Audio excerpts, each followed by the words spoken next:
When Romeo asks Juliet, "Oh, wilt thou leave me so unsatisfied?" and she replies, "What satisfaction canst thou have tonight?" the exchange does more than just fill silence. It defines their relationship and moves the plot toward their next decision. Writing those exchanges is difficult because we often rely on our standard social skills. We try to make characters polite and pleasant, which frequently results in stilted, predictable dialogue. To fix this, you will need a notepad and a pen.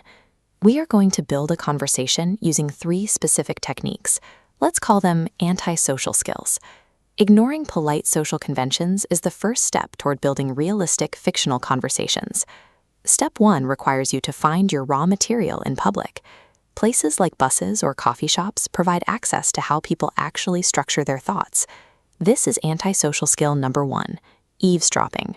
Think back to a specific snippet of a conversation you recently overheard and write it down. If you don't have one ready, we can use this pair of lines as our seed. "I did not," followed by "I saw you." At this stage, you aren't acting as a journalist. You are simply using an isolated fragment of real-world audio as a creative trigger. Harvesting a real-world seed bypasses the blank page by anchoring your fiction in a specific existing moment. Now that you have your fragment, you must decide who is saying it. This is where you begin pretending these imaginary people are real. Answer: age, origin, music, current action.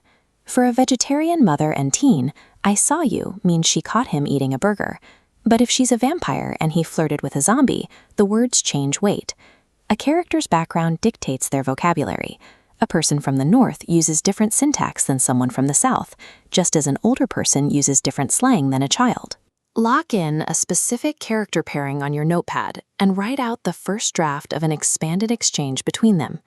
By defining the identity of the speakers first, you ensure the dialogue has a specific logic to follow. For step 3, you need to hear the words. Physically read your draft out loud to yourself. This is antisocial skill number 3, muttering.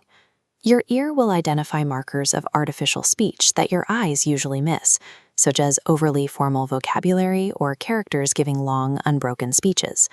Consider this draft line: "Do not attempt to lie to me." In a natural conversation, people are rarely this formal. To fix this, use simple language and contractions. "Do not attempt" becomes "don't try," resulting in "don't try to lie to me."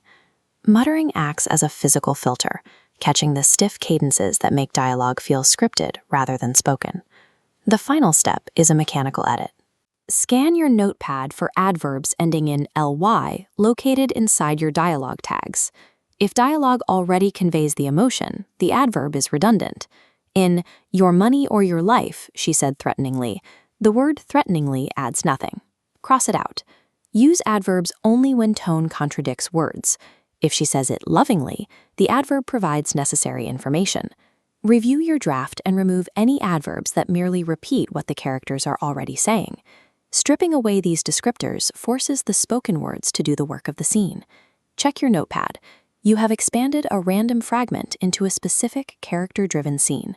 You harvested the seed, defined the profiles, filtered the draft through audio, and stripped away the redundant tags. Take your notepad back into a public space this week. Your goal is to collect 3 new conversational seeds to begin this process again. Mastering dialogue is a technical process of capturing, channeling, and refining the real voices all around you.